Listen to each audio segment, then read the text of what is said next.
Praise the Lord. இன்றைய அப்பத்துணிக்க நிகழ்ச்சியிலே உங்களை சந்திக்கிறதுல மிக்க மகிழ்ச்சி அடைகிறேன். இந்த நாளிலும் கர்த்தருடைய வார்த்தையை நாம் தியானிப்போம்.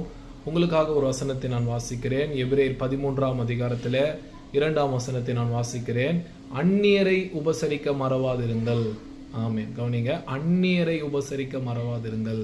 ஏன் அப்படி வசனம் சொல்லுது கேட்டீங்கன்னா, கீழே அந்த வசனம் முடியும் போது சொல்லப்பட்டிருக்கிறது, அதனாலே சிலர் அறியாமல் தேவதூதரையும் உபசரித்தது உண்டு. அல்லேலூயா. அதனாலே சிலர் அறியாமல் தேவதூதரை உபசரித்தது உண்டு. பாருங்க, கர்த்தருடைய வசனம் சொல்லுது, அந்நியர்கள், நம்முடைய வீட்டுக்கு வருகிற அந்நியர்கள், அல்லேலூயா, எளியவர்கள், பெக்கர், அல்லேலூயா, இவங்கெல்லாம் அந்நியர் தான். ஸோ இல்லாமல் இருக்கிறவங்க, பக்கத்து வீட்டில் நமக்கு தெரிந்தவர்கள், நம்முடைய உறவுகளில் சிலர் இருப்பாங்க. ஸோ அவங்க நம்முடைய வீட்டுக்கு வரும் பொழுது நாம் அவர்களை என்ன பண்ணணுமா, உபசரிக்கணும். உபசரிங்க.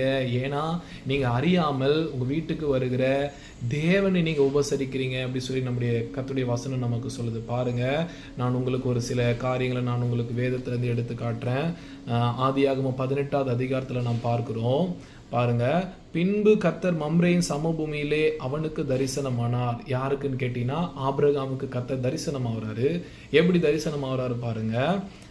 அவன் பகலின் உஷ்ணவேளை கூடார வாசலிலே உட்கார்ந்திருந்து தன் கண்களை ஏறெடுத்து பார்க்கும்போது இதோ 3 புருஷர் அவனுக்கு எதிரே நின்றார்கள். அல்லேலூயா. ஆண்டவர் பாருங்க, 3 புருஷர்கள் ரூபத்திலே ஆபிரகாமை போய் சந்திக்கிறார். அந்த 3 புருஷர்கள் எப்படி இருந்தாங்கன்னு எனக்கு தெரியாது. ஆபிரகாம் பாருங்க, அந்த 3 புருஷர்களை அவருடைய வீட்டு பக்கத்துல அவர் பார்த்த உடனே ஆபிரகாம் எழுந்து போய் அவர்களை தன் வீட்டுக்கு அழைக்கிறார். ஆண்டவமார்களே, வாங்க, கொஞ்சம் தண்ணி கொடுக்குறேன், உங்கள் கால்களை கழுவிக்கோங்க, கொஞ்சம் ஓய்வெடுங்க. அல்லேலூயா. நான் உங்களுக்காக அப்பா ரெடி பண்ணுறேன், நீங்கள் சாப்பிட்டுட்டு நீங்கள் பொறுமையாக போங்கன்னு சொல்லி வந்தவர்களை அவர் பாருங்க வீட்டுக்கு அவர் கொண்டு வந்து அவரை அனுசரிக்கிறார், அவரை உபசரிக்கிறார். அல்லேலூயா. ஆனால் ஆபிரகாமுக்கு அது தேவன்னு தெரியாது. அவர் தன் வீட்டு பக்கமாய் வந்திருந்த சில எளியோர்கள் அவங்கள ஒருவேளை பார்த்துருக்கலாம், அவங்க ரொம்ப களைப்பா இருந்திருக்கலாம். ஒருவேளை அது நிமித்தம் ஆபிரகாம் அவங்களை கூப்பிட்டு அவங்களுக்குள்ள சில இந்த சாப்பாடு தண்ணி எல்லாம் அவர் கொடுத்துருக்கலாம். ஆனா பாருங்க என்ன நடந்தது கேட்டீங்கன்னா, அப்படி ஆபிரகாம் அவங்களை வீட்டுக்கு கொண்டு வந்து அப்படி உபசரித்ததுனால அந்த புருஷர்கள் போகும்போது என்ன சொல்லிட்டு போறாங்கன்னா, அடுத்த ஒரு உற்பவ கால திட்டத்துல நாங்க வருவோம், அப்போது உனக்கு ஒரு பிள்ளை இருக்கும் அப்படின்ட்டு போறாங்க. அல்லேலூயா. ஆபிரகாம் அப்படி குறை என்ன, அப்படியே குறையெல்லாம் ஒரு பிள்ளை, எனக்கு ஒரு பிள்ளையை தாரும். அல்லேலூயா. இதுதான் ஆபிரகாமுடைய குறைவே.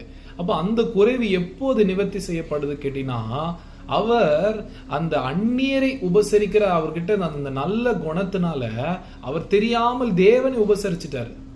அந்த தேவன் புசித்து திருப்தி அடைந்து போகும்பொழுது அவனுக்கு ஒரு ஆசீர்வாதத்தை கொடுத்துட்டு போறாரு. என்ன ஆசீர்வாதம் கேட்டீங்கன்னா, உனக்கு ஒரு பிள்ளை உண்டாகும், நீங்க உங்களுடைய மனைவி உனக்கு ஒரு பிள்ளையை பெற்றெடுப்பாங்க சொல்லி ஒரு ஆசீர்வாதத்தை கொடுத்துட்டு போறாங்க. அல்லேலூயா. பாருங்க கர்த்தருடைய பிள்ளைங்களே, நாம் இப்படிதான் நாம் அநேக வேளையில நம்முடைய ஆசீர்வாதங்களை இழந்து போறோம். நம்முடைய வீட்டு பக்கமா வருகிற ஏழைகளை, எளியோர்களை, பசியினால வருகிறவர்களை, களைப்பா வருகிறவர்களை நாம் உபசரியாததுனால அவர்கள் மூலமாய் வருகிற தேவனை நாம் புறம்பே தள்ளுகிறோம். அவர் கூடவே ஆசீர்வாதத்தை நாம் புறம்பே தள்ளி விடுகிறோம். அல்லேலூயா. பாருங்க, இன்னொரு மனுஷனை காட்டுறேன். அது 19ஆவது அதிகாரத்துல, ஆதியாகமம் 19ஆவது அதிகாரத்துல லோத்தும் பாருங்க இப்படிதான் செய்யறார். இந்த 3 புருஷர்கள் லோத்து வீட்டுக்கும் போறாங்க. அவரும் பாருங்க, அவரும் கர்த்தர்னு அவரை அறியாமல் 3 புருஷர்கள் என்ற அவரை பார்த்து யாரோ மனுஷங்க வராங்க சொல்லி அவங்களை கூப்பிட்டு, என் வீட்டுக்கு வாங்க, நீங்க சாப்பிடுங்க, புசிங்க, கொஞ்சம் ஓய்வு எடுத்துட்டு பிறகு உங்க வழியே போங்கன்னு சொல்லி லோத்து சொல்லி அனுப்புறாரு.